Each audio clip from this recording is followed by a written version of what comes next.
ya, aku ketemu sama klien-klien yang terjebak dalam siklus rasa bersalah gitu ya. Paling sering di sini adalah aku ketemu sama ibu-ibu gitu ya, yang kalau anaknya susah makan itu diteriakin. Terus kata, Mbak, saya tahu Mbak ini nggak boleh gitu ya. Saya tahu nih secara logika saya tahu nggak boleh. Saya juga nggak suka waktu kecil digituin. Tapi saya nggak tahu gimana lagi cara yang bisa saya lakukan. Gitu. Ada salah satu klien saya dulu cerita gitu ya, ibunya itu supaya anaknya mau makan dengan lahap sampai habis, makanannya itu dikasih cabai supaya berasa pedas, supaya makannya jadi cepet.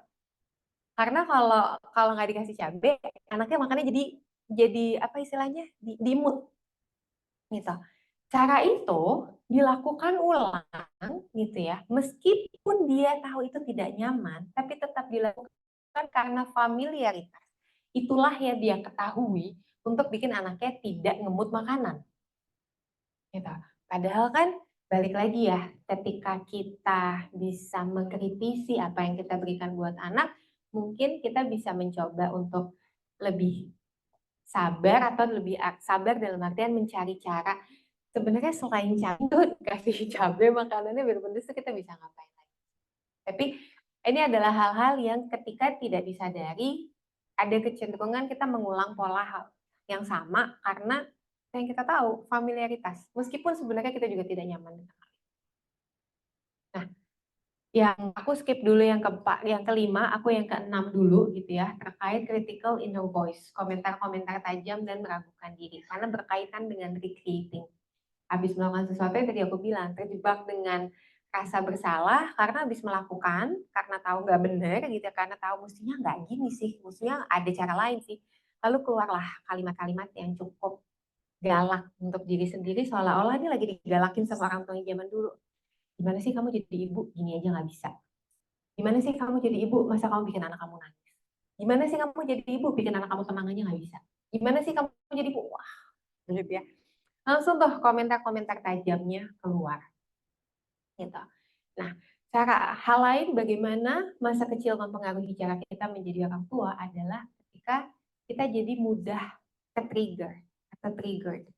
Perilaku anak yang memicu memori negatif lalu jadi reaktif. Nah, ini sering sekali terjadi. Aku mau bacain cuplikan dari bukunya gitu ya. Nanti kalau teman-teman baca bukunya ada di halaman 11. Ini menarik sekali contoh kasusnya. Jadi ini adalah kisah tentang seorang ibu bernama T. T ini adalah ibu penuh kasih sayang sekaligus seorang psikoterapis senior. Bercerita tentang anaknya bernama Emily berusia 7 tahun yang menjerit ketika tersangkut wall climbing dan meminta bantuan untuk turun. Konteksnya seperti itu. Ceritanya adalah begini. Saya menyuruhnya turun, tetapi ia bilang tidak bisa. Spontan saya marah besar. Saya pikir ia konyol sekali, ia bisa turun sendiri dengan mudah. Saya berteriak, turun sekarang juga. Lalu coba bayangin ya konteksnya, anaknya lagi nyangkut di wall climbing, minta bantuin turun. Bayangin anak umur 7 tahun ketakutan gitu ya, malah diterakin sama ibunya, turun sekarang juga. Karena melihat saya marah, akhirnya Emily turun tanpa bantuan. Setelahnya, ia mencoba merajuk sambil menggenggam tangan saya. Tetapi karena masih marah, saya katakan tidak. Kemudian ia menangis. Ini mungkin familiar ya ibu-ibu dengan situasi ini. Ini aku sendiri juga merasa tertohok gitu. Ada kondisi kalau aku lagi marah sama anak aku mencoba, dulu agak tertohok nih ceritanya. Gitu. Sesampainya di rumah, kami membuat teh bersama-sama dan ia kembali tenang. Setelah kejadian itu, dalam hati saya berkata, ya Tuhan, anak-anak membuat saya kesal. Singkat kata, seminggu kemudian kami pergi ke kebun binatang. Di sana ada arena wall climbing. Saat melihatnya, hati saya berdesir dengan rasa bersalah. Langsung keinget ya kejadian minggu lalunya ya. Begitupun dengan Emily. Ia juga teringat kejadian minggu lalu karena ia menatap saya dengan sorot matanya nyaris ketakutan. Ini bayangin jadi ibu kalau ngeliat mata anak kayak gitu pasti udah nahan ngembeng banget nih ya gitu kan. Saya bertanya, apakah ia ingin bermain wall climbing daripada duduk di bangku sambil melihat ponsel. Kali ini saya berdiri di samping dinding dan memperhatikan Emily. Ketika ia merasa tidak bisa melanjutkan, ia menjulurkan tangan untuk meminta bantuan saya. Namun, kali ini saya memberikan semangat dan berkata, letakkan satu kaki di sana dan satunya di sana dan raih yang itu. Kau pasti bisa melakukannya sendiri. Dan ia berhasil. Dibantu ini, dikasih tahu step by step yang bisa dilakukan. Setelah turun, Emily berkata, kenapa ibu tidak membantuku waktu itu? Saya berpikir sejenak dan berkata, ketika ibu masih kecil, Nana, kayak neneknya ya, Nana memperlakukan ibu layaknya seorang putri dan menggendong ibu kemana-mana. Memberitahu untuk berhati-hati sepanjang waktu. Ini membuat ibu merasa tidak mampu melakukan apapun sendiri dan menjadi tidak percaya diri. Ibu tidak ingin itu terjadi padamu. Itu sebabnya ibu tidak membantumu ketika meminta diturunkan dari wall climbing minggu lalu. Dan itu mengingatkan ibu saat masih seusia denganmu. Ketika ibu tidak dibolehkan turun sendiri, ibu merasa itu tidak adil dan melampiaskannya padamu. Emily memandang saya dan berkata, oh, kupikir ibu tidak peduli. Oh tidak, kata saya, ibu sangat peduli padamu. Tapi saat itu ibu tidak tahu kalau ibu marah pada Nana, bukan padamu. Maafkan ibu ya. Jadi di sini ceritanya terlihat ya bagaimana ketika reaksi dia turun sekarang. Itu sebenarnya adalah ekspresi kemarahan dia kepada ibunya dulu gitu ya. Dan ekspresi ketakutan dia kalau saya terus bantu dia, dia akan tidak bisa melakukan apa-apa seperti saya dulu tidak bisa melakukan apa-apa. Jadi ketika di situ tidak disadari, keluarlah reaksi kita yang seringkali tidak sesuai dengan konteks situasinya, yang bisa saja membuat anak juga jadi bingung. Kenapa saya malah dimarahin? Dan seringkali pada anak gitu ya, yang terjadi adalah pikiran-pikiran seperti itu. Aku pikir ibu tidak peduli. Aku pikir ibu tidak sayang sama aku. Aku pikir ibu emang nggak mau bantuin aku. Perasaan-perasaan dengan nuansa penolakan. Kan kayaknya oh gitu ya buat anak-anak merasakan itu padahal bukan itu maksudnya gitu ya. Jadi disinilah sebenarnya pentingnya untuk kita menyadari dari situasi tertentu gitu ya. Ketika emosi kita terpancing, sebenarnya yang terpancing ini memori apa? Emosi terhadap masa lalu apa? Gitu. Terlepas memang ada kondisi-kondisi di mana kita lebih mudah kepancing ketika kita juga lagi lelah secara fisik, capek, misalnya kurang tidur atau segala macam. Tapi ya dalam kondisi normal sebaiknya kita bisa menyadari nih gitu reaksi marah kita ketika ada anak atau contoh lain gitu ya. Ada klien saya yang cerita dia tuh ketrigger kalau anaknya tuh bilang ah papa, cuman anak ngomong ah papa gitu, itu dia bisa gak sopan kamu ya, langsung teriak seperti itu karena dia keingat bahwa ketika kecil dia berani ngeluarin kata ah. Wah itu langsung dimarahin sedemikian rupa sama orang tua. Jadi perlu untuk kita sadari apa emosi atau memori-memori kita yang ketrigger. Boleh dibantu next slide. Nah ini yang mungkin bisa, ini adalah latihan yang ada di buku ini ya gitu. Menarik banget kemarin aku baca ada beberapa latihan-latihan yang tujuannya memang ini membantu kita untuk menjadi orang tua idaman. Jadi ada salah satu latihannya adalah maaf slide sebelumnya. Ada latihannya adalah melihat ke masa lalu dengan penuh kasih sayang. Gitu. Supaya ada orang tua zaman dulu yang bisa kita tuntaskan. Gitu. Tanyakan pada diri Anda sendiri. Apa perilaku anak? Jadi ini present time ya. Apa perilaku anak yang paling memicu respon negatif? Nggak usah diikuti, gitu kan. Kalau aku lagi makan, makanannya dilempar. Main, tiba-tiba nangis teriak. Ada yang ketrigger kalau ini lucu menurut aku gitu ya. Karena oh sespesifik ini gitu ya. Anaknya tiba-tiba anaknya balik badan. Gesture itu tuh langsung ketrigger. Gitu. Ada yang ketrigger karena anaknya tuh ngeliatin tatap mata, kontak mata itu dia ke-trigger. Jadi coba tanyakan pada diri sendiri, apa perilaku anak yang paling memicu respon negatif? Lalu coba diingat, itu mirip dengan memori masa kecil seperti apa ya? Emang waktu kecil ketika kita melakukan tindakan itu, respon orang tua kita tuh gimana? Atau ketika kita melakukan hal yang sebaliknya gitu, yang kayak tadi ceritanya si Tay dan Emily ya, orang tua kita responnya gimana? Coba pahami respon-respon negatif yang dipicu oleh perilaku anak, tapi sebenarnya yang terpicu adalah memorinya. Ini salah satu contoh latihan yang ada di buku. Tapi selain dari sini ini ada latihan lainnya gitu ya. Jadi ini pembuka aja, lainnya bisa lihat dari maaf. Oke. Boleh dibantu next slide-nya? Nah, jadi kalau kita bicara tentang menjadi orang tua yang lebih baik atau menjadi orang tua idaman gitu ya, kita perlu mulai dari diri sendiri. Yang pertama adalah kenali apa yang menjadi kebutuhan diri. It's okay untuk secara terbuka mengungkapkan apa yang menjadi kebutuhanmu. Ketika kita bicara tentang kebutuhan diri sendiri, ini ada visualnya nggak aku masukin, tapi ada yang namanya hierarki kebutuhan. Gitu ya. Hierarki kebutuhan itu bentuknya piramid gitu ya, ada 5. Paling bawah itu adalah kebutuhan biologis, makan, minum, tidur.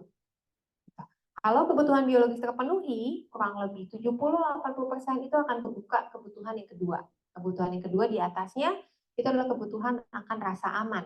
Baik rasa aman secara fisik, secara emosional, ataupun rasa aman secara finansial. Biasanya adalah secara finansial, sense of stability.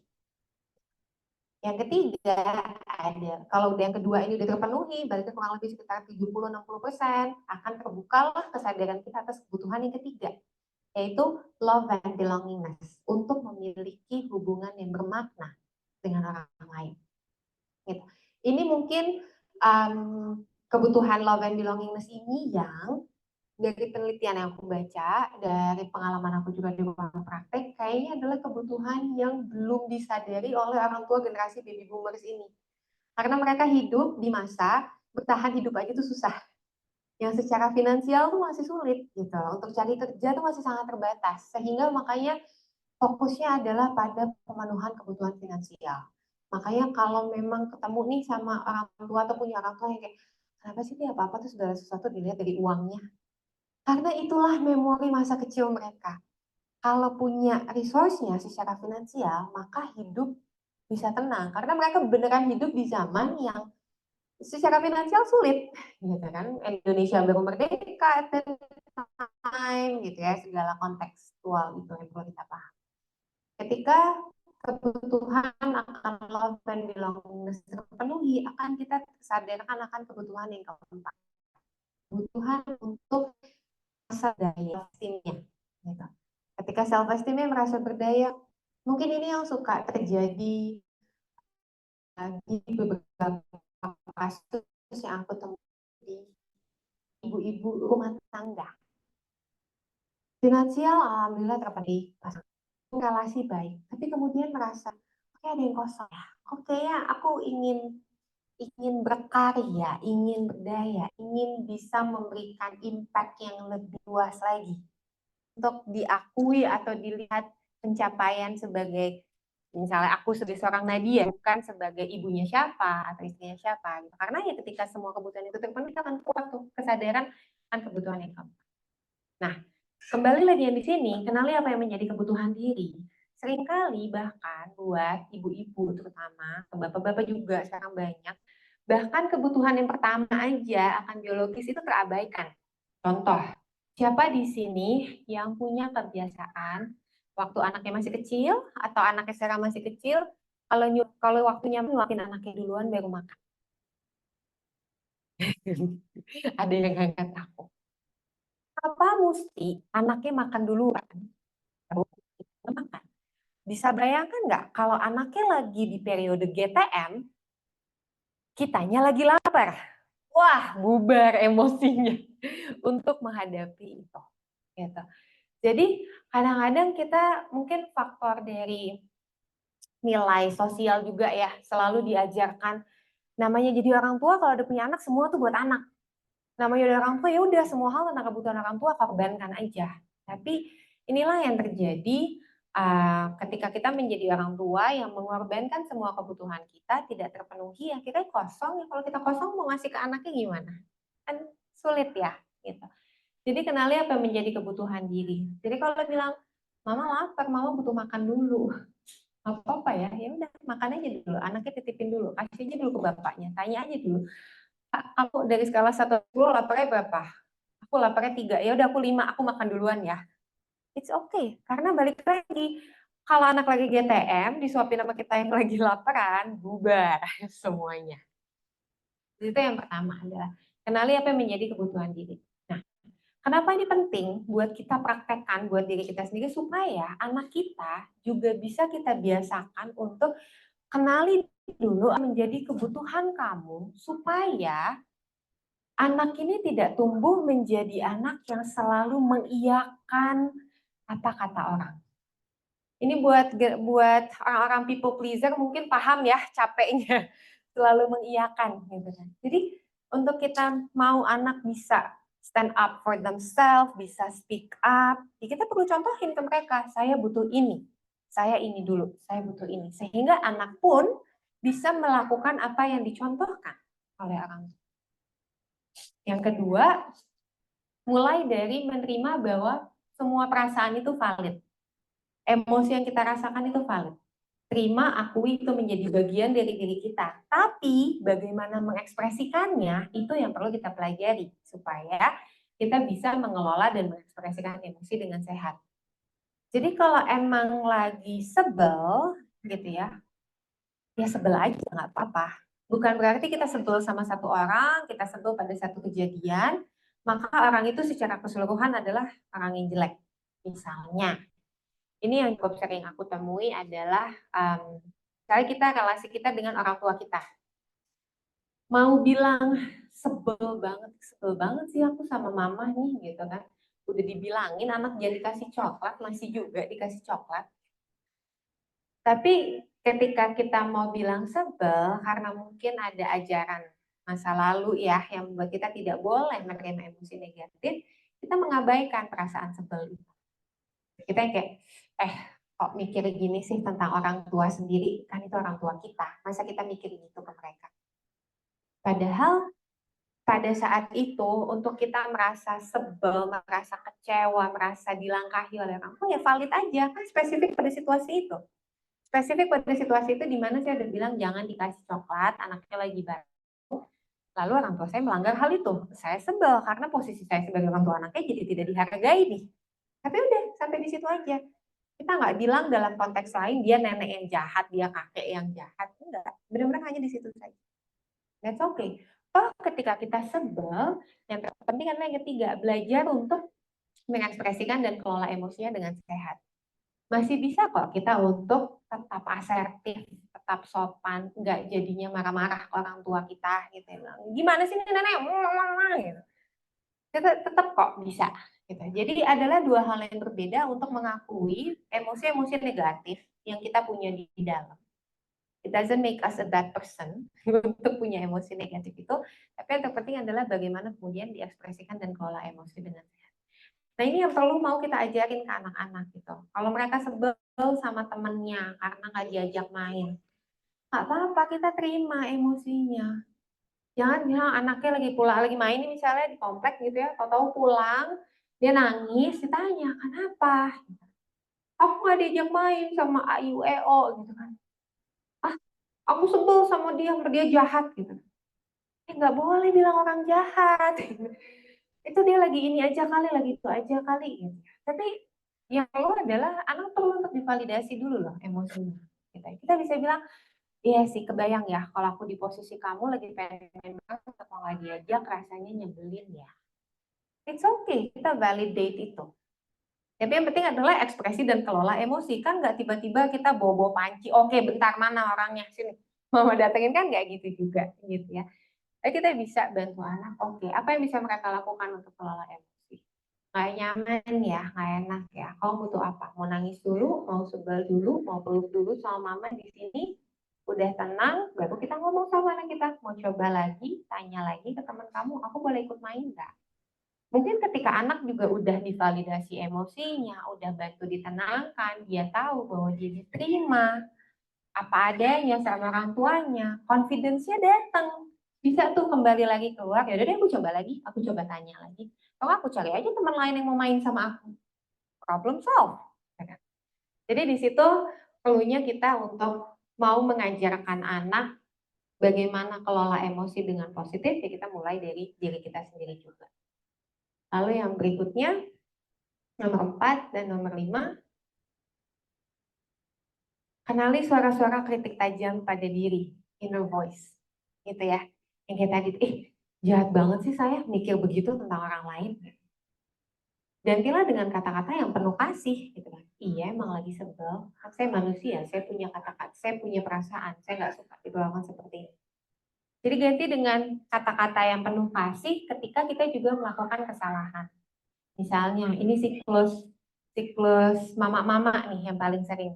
Siang marahin anak, anaknya tidur, ngelihat anak tidur, oh kok tadi bentak anak ya, gitu ya. Lalu di pikiran tuh keluar, gimana sih, kamu kan tahu mestinya begini, kamu kan tahu mestinya begitu, kamu kok masih aja sih marah-marah sama anak-anak. Wah itu inner voice-nya cukup cukup ini ya, kencang ya Mbak Iza ya, gitu. Karena kita bisa bilang, iya tadi aku kelepasan bentak anak, kondisi aku capek, aku gini, nggak seharusnya aku melampiaskan itu ke anak. Next time kita coba untuk gimana ya. Jadi gantilah dengan kata-kata yang penuh. Dan terakhir, it's okay untuk mempunyai batasan. Gitu. Ini kaitannya yang tadi ya, supaya anak-anak nggak menjadi people pleaser, it's okay untuk mengatakan tidak bila memang tidak mampu atau tidak mau. Gitu. Jadi kalau ditanya diajak ngumpul, diajak pergi gitu ya, lagi sama teman-teman misalnya, atau ada acara keluarga yang kayaknya capek banget sih, karena kan acara keluarga sebenarnya draining energi ya, gitu kan. Kalau kita bilang ya udah datang tapi kayaknya setengah jam aja ya gitu, aku lagi capek, kong kali kong aja mau pasangan gitu kan, jangan aduh tapi maksud aku cuma segini nanti diomongin nggak enak apalah apalah gitu kan. Tapi jadinya bagaimana kitanya juga capek sendiri, ketika capek keluarlah biasanya lebih cepat tanduk-tanduknya ini. Jadi it's okay untuk punya batasan supaya anak juga terbiasa untuk berkata tidak, untuk memberikan batasan kepada orang lain. Gitu. Jadi selalu mulai dari diri sendiri. Next slide.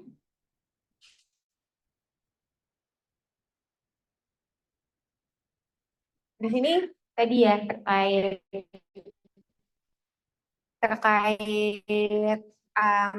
kata-kata terhadap diri sendiri atau mudah ke-trigger. Di sini ada contoh kasus di buku. Masih bisa aku baca buku, ada cerita conversation antara Johnny, seorang mahasiswa berusia 22 tahun, dengan ayahnya. Ayahnya adalah Keith, berusia 60 tahun. Ayahnya ini adalah seorang dosen. Oke. Jadi obrolannya suatu hari seperti ini. Johnny, mahasiswa berusia 22 tahun, mengatakan, ayah sudah 60 tahun, sudah tidak cocok lagi memakai jaket ini. Buat aku saja ya. Keith, ayahnya, sekaligus seorang guru, merasa kesulitan memahami generasi putranya, ditambah lagi ia merasa sudah tua. Ini internal prosesi bapaknya ya. Gitu kan. Dan Johnny membuat kesabarannya habis. Dengan suara keras, Keith berkata, apakah bisa nunggu sampai aku mati baru mengincar barang-barang milikku? Diomongin begitu, padahal cuma minta ya, kan? Dibilang nggak bisa nunggu saya mati aja, gitu kan. Johnny merasa ucapan ayahnya itu tidak ada sangkut pautnya dan ia merasa diserang. Sehingga Johnny responnya, astaga, aku cuma bertanya, kenapa ayah selalu marah padaku? Bukan begitu, aku tidak suka diperlakukan seolah-olah aku sudah mati. Lalu mereka di sini ada sesi, ada tengah gitu ya, mediator gitu ya. Lalu dilanjutin, waktu itu apa yang terjadi sebenarnya kalangan. Kata Keith, ternyata dari pertanyaan, ayah sudah 60 tahun, sudah tidak cocok lagi memakai jaket ini. Statement itu diartikan, ia mengharapkan kematianku. Padahal pengen jaket gitu kan. Johnny bilang, enggak, aku ingin jaketnya. Gitu. Sama saja, kata Kit. Saat itu juga si penengah menyadari, oh ini persoalannya nggak sama nih, mereka membahas hal yang berbeda nih. Penengah berkata, itu tidak sama, tetapi saat ini bagi Kit, bagi si ayah, rasanya sama aja. Dan Joni tidak tahu alasannya apa untuk mengatakan itu sama aja. Kit merasa diserang. Menyadari, merasa responnya Kit itu tidak ada sangkut pautnya. Jadi Joni balas menyerang. Gitu. Ya itu benar, Joni bilang kan, iya orang aku cuma nanya ini, kalau dimarahin ya aku marahin balik gitu kan. Kan agak familiar ya kalau sama serang-serangan nih gitu kan. Kit diam saja gitu. Lalu penengah yang mencoba mentranslate, mencoba menerjemahkan apa yang terjadi gitu. Ternyata hanya lantaran kau merasa diserang bukan berarti kau diserang. Dia bilang aku umur 60 tahun. Penengah bilang, ya itu fakta. Kamu berusia 60 tahun. Tapi memang perasaan kamu di balik kata-kata usia 60 tahun itu apa? Ya. Ternyata gitu ya, yang terjadi adalah Kit merasa kesulitan menerima bahwa saat ini ia berusia 60 tahun. Jadi ia ingin mempertahankan masa mudanya melalui si jaket kulit itu. Tidak ada yang melarang sih sebenarnya. Bisa saja sebenarnya Joni akan paham kalau disampaikan. Ini yang bicarakan adalah akhirnya emosi yang ada di dalamnya ya. Yang makanya balik lagi pentingnya untuk kita aware dengan emosi apa yang kita punya. Sehingga dalam kita berinteraksi, itu kita juga mengemukakan emosi yang kita rasakan tuh apa. Nggak cuma sekedar faktanya apa. Gitu. Kalau hanya faktanya aja, kan pemaknaannya faktual gitu kan. Tapi kalau kita bicara sudah emosi, something yang, oh saya bisa paham. Oh saya mengerti kenapa kamu memandangi begini. Lalu dicoba. Kalau versi baru percakapannya gitu ya, mungkin akan berbeda outcome-nya kalau Joni bertanya misalnya dengan, aku suka sekali jaket kulitmu, buat aku saja ya. Tanpa bawa-bawa si 60 tahun misalnya. Lalu si bapaknya bisa saja merespon dengan, biar aku pikirkan dulu ya. Aku tahu kamu menginginkannya, tapi aku belum siap melepas jaket ini. Emosi yang disampaikan. Aku belum siap melepas jaket ini. Mungkin tidak akan aku pernah pakai lagi, fakta. Usia 60 tahun pakai jaket kulit mungkin udah nggak akan pernah pakai lagi sih gitu ya. Tapi aku butuh waktu untuk terbiasa dengan umurku saat ini. Dan menyimpan pakaian masa mudaku adalah hiburan tersendiri bagiku. Kita bicara emosi di sini. Ini yang perlu untuk disadari gitu ya, sama kita latihan tangan dengan orang kita,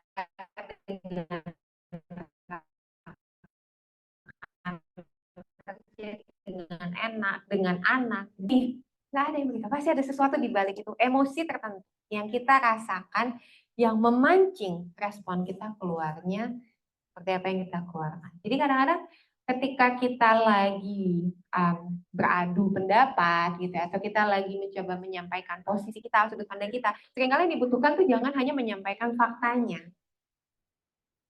tapi emosi di belakang fakta itu apa. Nah, kan rasanya akan sulit ya untuk kita memahami emosi di belakang fakta apa kalau kita bahkan tidak dibiasakan untuk menerima emosi itu. Ini mungkin kalau punya anak ABG gitu ya, kalau anak remaja, ini lagi ada yang anak remaja ya. Aku kalau pengalaman ngobrol sama anak remaja gitu ya, ditanya nih, yang kamu rasain apa? Nih, ya gitu deh tuh apa? Iya gitu, apa gitu ya? Senang, sebel, sedih, kecewa, apa? Nggak tahu, iya gitu deh. Sesuatu yang bisa mereka rasakan, tapi karena mungkin tidak dibiasakan untuk mengekspresikannya, balik lagi tadi yang langkah keempat ya, langkah ketiga ya, ekspresi, mereka tidak bisa memverbalisasi apa yang dirasakan di internal. Ketika tidak bisa memverbalisasi apa yang dirasakan di internal, mungkin orang tua juga jadinya buntu ya, ini aku bisa bantunya gimana? Jadi sedari dinilah anak-anak ya, dari sekarang kita biasakan untuk memahami emosi yang kita rasakan itu Apa aja? Apa yang membuat kita merasakan demikian? Fakta tertentu tuh kalau kita merasa kritisi apa yang membuat kita merasa demikian gitu. Dan biasakan untuk kita memverbalisasikan hal itu. Jangan cepat mengambil langkah. Ya gitu deh. Kan kayak enak ya cepet. Ya gitu deh, ngerti gak sih? Mohon maaf nih, kamu aja ngerti nggak perasaan kamu sendiri, kan juga orang lain ngerti gitu kan. Jadi ini adalah cara-cara kita untuk bisa menjalin komunikasi yang lebih optimal ya sama anak-anak. Jadi nanti ini adalah latihan dari lagi-lagi dari bukunya Philippa Perry gitu ya. Latihan membongkar perdebatan. Gitu. Nanti bisa coba dipraktekkan. Pikirkanlah perselisihan terakhir Anda dengan orang yang Anda sayangi tanpa mempermasalahkan siapa yang benar dan siapa yang salah. Gitu. Tapi benar-benar dijembrengin aja nih. Ketika ada perselisihan tuh tektokan omongannya apa aja. Saya bilang apa, dia bilang apa, saya bilang apa lagi, dia bilang lagi apa. Gitu ya. Uraikanlah kejadiannya respon per respon. Kemudian dari jawaban lawan bicara kita, berikanlah perspektif dari sisi orang itu terhadap situasinya dan galilah perasaan masing-masing pihak. Jadi perasaan kita ketika kita mengucapkan ini apa, perasaan dia ketika dia mengucapkan ini. Kemudian berpikirlah sebagai penengah dan coba bikin alternatif skenario conversation, alternatif percakapan yang bisa mengubah dialog dalam perselisihan. Ini coba nanti, mesti saran aku sih pakai kertas ya, ditulis gitu ya, coba diinget-inget aja, adu argumen terakhir gitu ya. Paling sering sih biasanya dengan pasangan gitu ya. Dengan pasangan deh, pasangan ngomong apa, terus saya ngomong apa, respon dia apa, respon saya apa, respon dia apa, respon saya apa, sampai mungkin jadi, kamu nih nggak ngerti banget sih gitu. Nah itu respon-responnya yang kita bongkar. Kira-kira kita bisa mengganti respon di mana untuk dapat outcome yang berbeda. Boleh dibantu next slide? Nah, parenthood, menjadi orang tua pada dasarnya it's about guiding the next generation and forgiving the last. Ya, jadi kalau memang masih ada hal-hal terkait orang tua dulu, apa yang mereka tidak berikan ke kita, dan mungkin kita merasa untuk, seandainya saja dulu orang tua saya memberikan ini buat saya, mungkin saya nggak gini sekarang, gitu kan. Forgiving apa yang sudah lewat, balik lagi, pada dasarnya orang tua tidak ingin menyakiti, tapi karena keterbatasan informasi, mungkin karena kan dulu tuh informasi nggak secepat sekarang ya, kita buku lebih banyak, buku bahasa Inggris saja diaksesnya lebih mudah sekarang untuk kita dapat versi bahasa Indonesianya, belum lagi menggunakan internet gitu. Mereka kan dulu terbatas gitu, sehingga mungkin banyak hal yang miss gitu. Forgiving the last and it's about guiding the next generation. Nah, dengan next generation ini gimana? Apa yang bisa kita lakukan? Boleh dibantu next slide? Gitu ya. Kurang lebih ini yang kita bisa bantu sama anak-anak. Bangun relasi positif. Dengarkan anak. Dengarkan pendapat, masalah anak. Ketika mereka inisiatif cerita, buka diri, dengarkan dengan aktif. Satu hal yang pasti ketika anak bercerita, misalnya nih kita lagi begini ya. Mama, ya, aku mau cerita. Ketika dia manggil gitu ya, mama, ya, taruh aja barangnya, taruh aja handphonenya, berikan eye contact sampai kita dengar. Ketika mereka lagi bercerita juga biasakan atau pastikan kita tidak memberikan komentar-komentar yang tidak disadari mengecilkan ya. Gitu aja.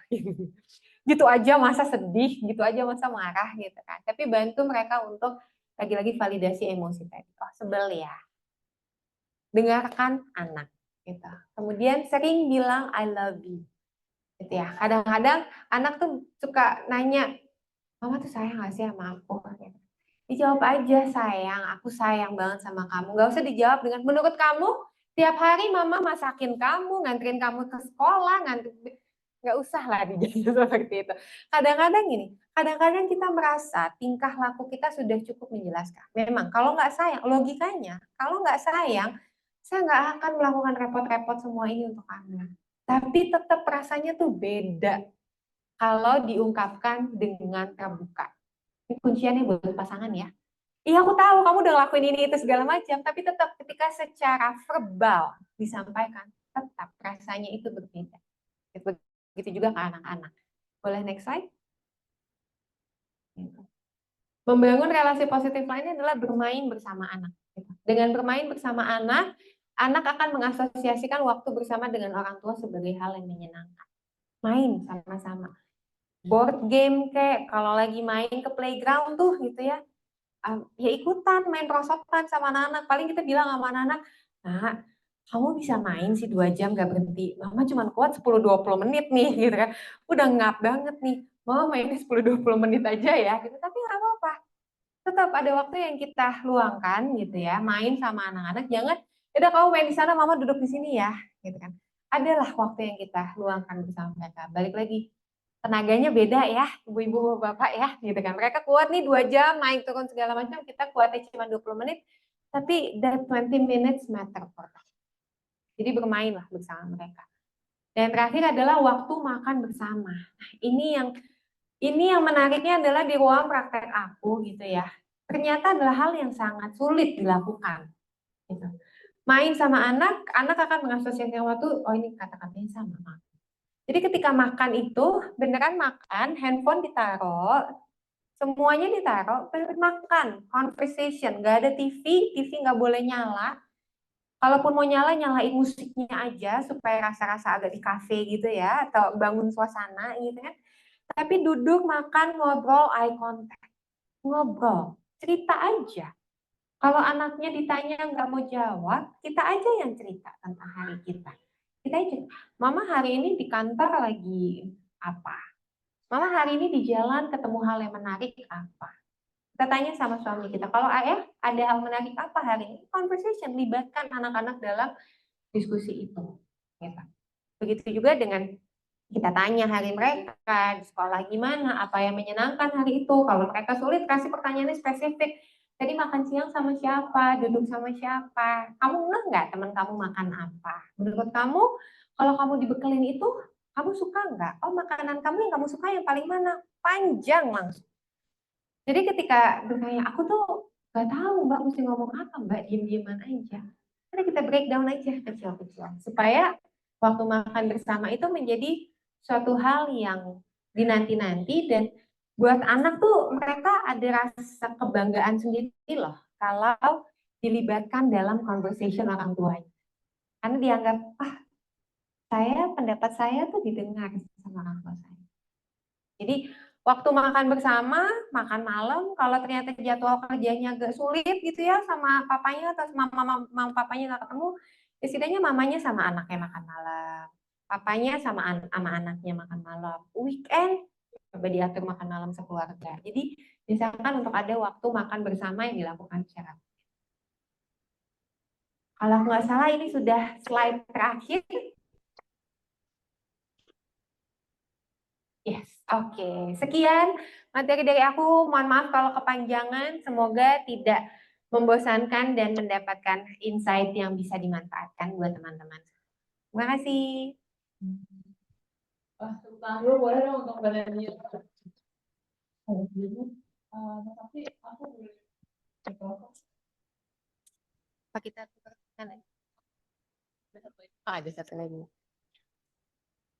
Teman-teman Zoom bisa coba.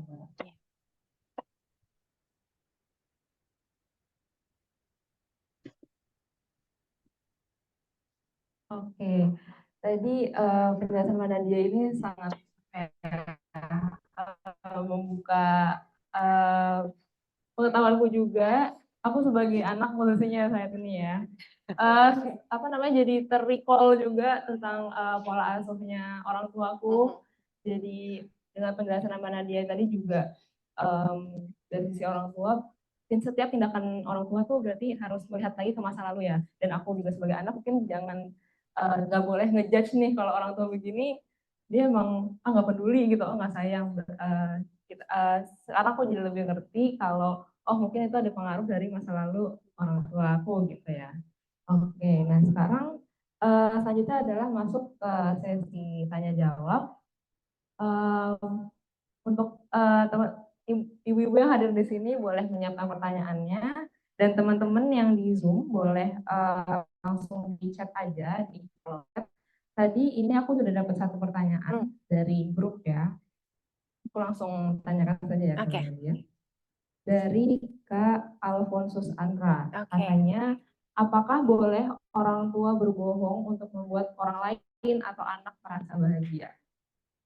Coba kira-kira gimana ya?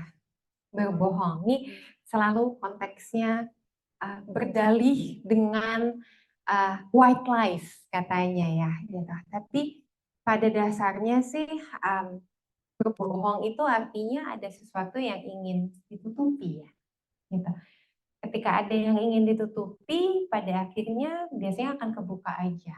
Dan buat anak, kalau mereka mengetahui faktanya itu tidak dari orang tuanya langsung gitu ya, atau diketahui dari orang lain, mungkin kan justru jadi merasa dihianati oleh orang lain. Karena orang tua saya bilangnya A, tapi nyatanya B ya. Jadi ada perasaan di situ gitu. Jadi mungkin bukan ada berbohong ya. Bohong itu balik. Bohong itu secara sengaja menghilangkan atau menutupi informasi tertentu yang jadi misleading gitu. Bukan berarti cara apa adanya juga tanpa disesuaikan. Bagaimana ya udah terlanjur seperti itu, maksudnya yang mau saya tanyakan bagaimana memperbaikinya. Terima kasih banyak Kakak.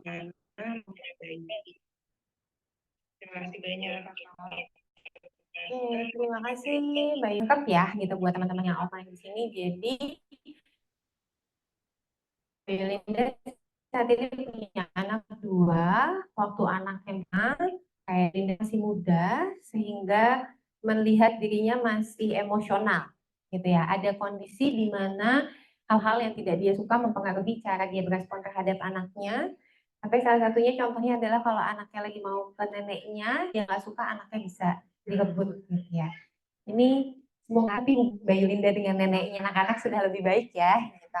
Tapi pertanyaannya tadi adalah apa yang bisa kita lakukan untuk meminimalisir efek negatif dari pengalaman tersebut, gitu ya. Jadi ada penelitian tentang attachment, tentang kelekatan emosional itu yang mengatakan bahwa kita akan memiliki pandangan terhadap diri baik ketika kita bisa memaknai atau making sense of our childhood, gitu. Nah, kalau memang sekarang yang bisa dilakukan adalah reflecting back aja sama anaknya gitu ya. Si Bayu Linda sama anak reflecting back lagi. Kayak pembicaraan tadi aku contoh conversation si Tay sama si Emily gitu.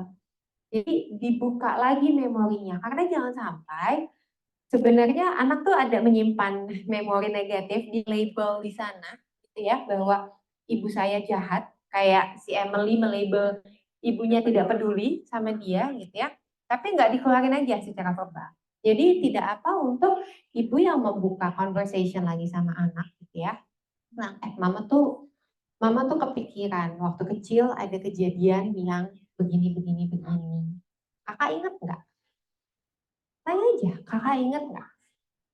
Kalau dia bilang ingat, berarti benar dugaan. Itu kejadian yang cukup membekas. Kalau ternyata nggak ingat, di satu sisi bisa agak lebih tenang, karena oh ternyata tidak masa membekas itu, gitu ya. Tapi bukan berarti conversation-nya nggak dilanjutin. Ingat nggak? Waktu itu, maaf ya, mama responnya begini, begini, begini, begini. At that time yang terjadi tuh gini, gini, gini, gini. Di mama itu yang terjadi adalah seperti apa? At that time aku belum tahu lebih baik tentang diri aku. Maaf ya, waktu itu aku responnya jadi kakak yang kena begini. Jadi kita bantu jelaskan ke mereka. Gitu. Karena bisa saja mereka ya pengalamannya kemudian jadi terekam gitu. Ya kalau aku di ruang praktek gitu ya, mereka suka tanya pengalaman-pengalaman yang mereka ingat tentang orang tuanya. Kalau aku tanya tentang first memory, itu benar-benar hal yang random, yang orang tuanya mungkin nggak ngeh bahwa itu hal yang besar. Bukan kalau diajak liburan kemana, lagi pergi kemana gitu ya. Contoh ada satu klien aku tuh cerita dia spesifik sekali yang dia ingat tentang ayahnya adalah pulang sekolah, dia ingat banget itu dia masih SD kelas 3 atau kelas 4 SD. Hari apa dia ingat, dijemput naik apa dia ingat, bapaknya pakai baju apa dia ingat, pulang sekolah diajak pergi makan ayam goreng. Pulang lagi dianterin ke rumah, baru papa berangkat kerja. Buat orang tuanya mungkin itu yang mana, saking biasanya. Tapi buat anak-anak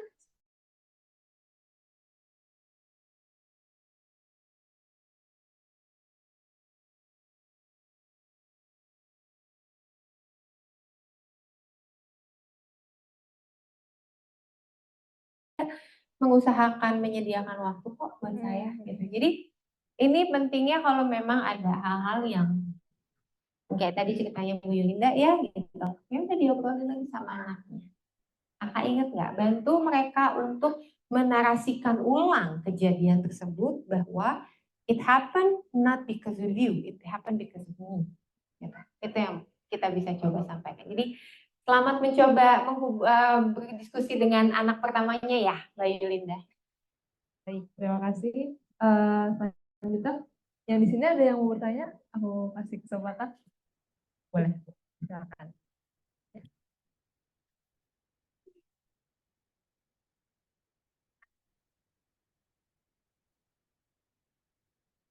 Oke.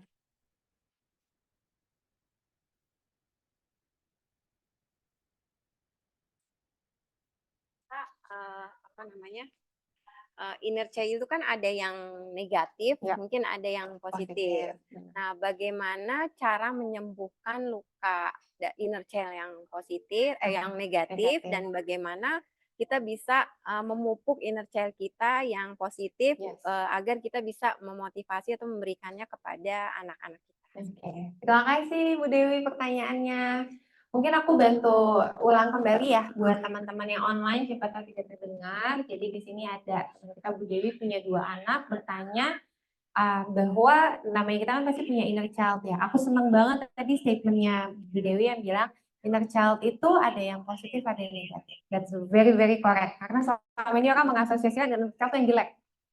Inner child yang traumatis gitu, inner child yang tidak baik. Tapi enggak. Inner child ada yang positif, ada yang negatif, karena yang seperti tadi saya sampaikan di awal ya, itu adalah yang membentuk siapa kita sekarang.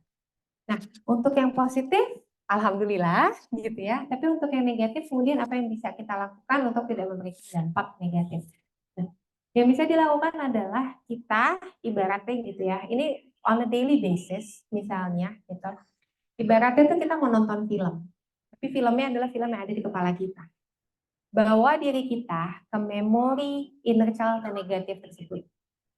Jadi aku bilang, cangking aja periode TK, periode SMP, periode SMA, periode SD, gitu ya.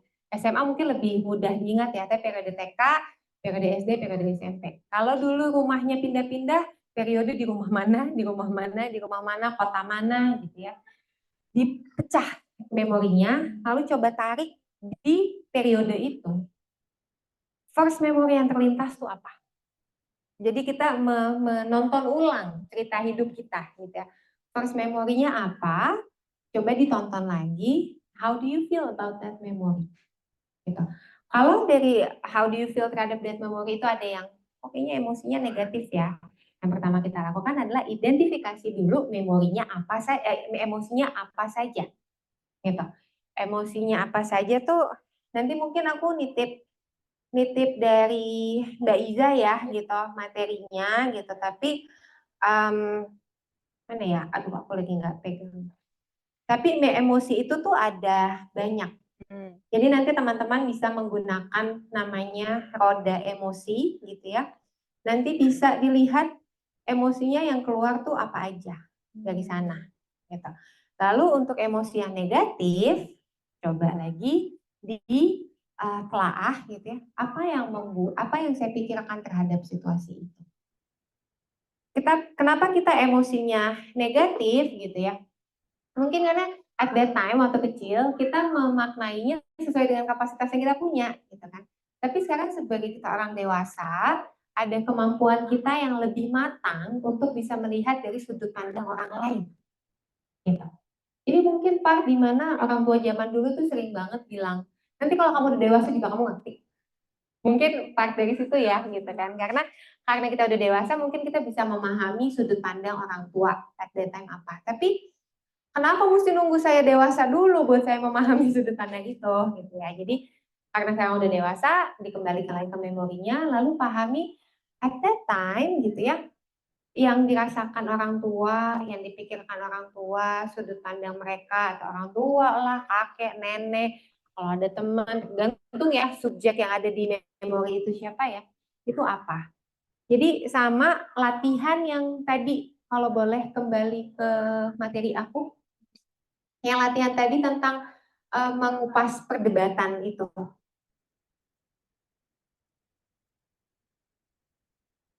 Slide sebelumnya lagi, yang ini, yang tadi, yang membongkar, yang latihan, salah satu latihan. Sebelumnya naik lagi, ini naik apa turun? Nah, yang ini, yang membongkar perdebatan itu. Pikirkan perselisihannya, gitu ya. Lalu berikan perspektif dari sisi orang itu terhadap situasinya, galilah perasaan masing-masing. Jadi di sini kesempatan kita untuk memaknai ulang untuk situasi tersebut. Sehingga sebenarnya dengan memaknai ulang, harapan yang kita dapatkan adalah sense of acceptance, sense of understanding, sehingga kalau yang tadi aku selalu bilang berkali-kali, genjengannya tuh nggak nyimpan di sini. Kurang lebih seperti itu, Mbak Deni. Tapi ini prosesnya akan back and forth ya, gitu. Jadi makanya aku bilang coba aja on a daily basis. Hari ini mau nginget-nginget kemana ya, gitu. Seperti itu. Oke, terima kasih Mbak. Selanjutnya aku ke teman-teman yang di Zoom ya. Di kolom komentar ada pertanyaan dari Kak Ria. Izin bertanya, bagaimana menjadi penengah atau penetralisir yang baik ketika anak dan salah satu orang tuanya berkomunikasinya tidak berjalan dengan lancar, bahkan sering miskom, sering berdebat, bahkan untuk hal yang sepele, terutama untuk ketika anak tersebut sudah merasa berjarak dengan orang tuanya itu. Nah, itu gimana caranya tuh? Menjadi penengah ya. Menjadi penengah itu pada dasarnya adalah mencoba untuk menerjemahkan dari apa yang fakta-fakta disampaikan, emosi yang dirasakan tuh apa. Gitu. Jadi di sini pada dasarnya adalah melatih kemampuan kita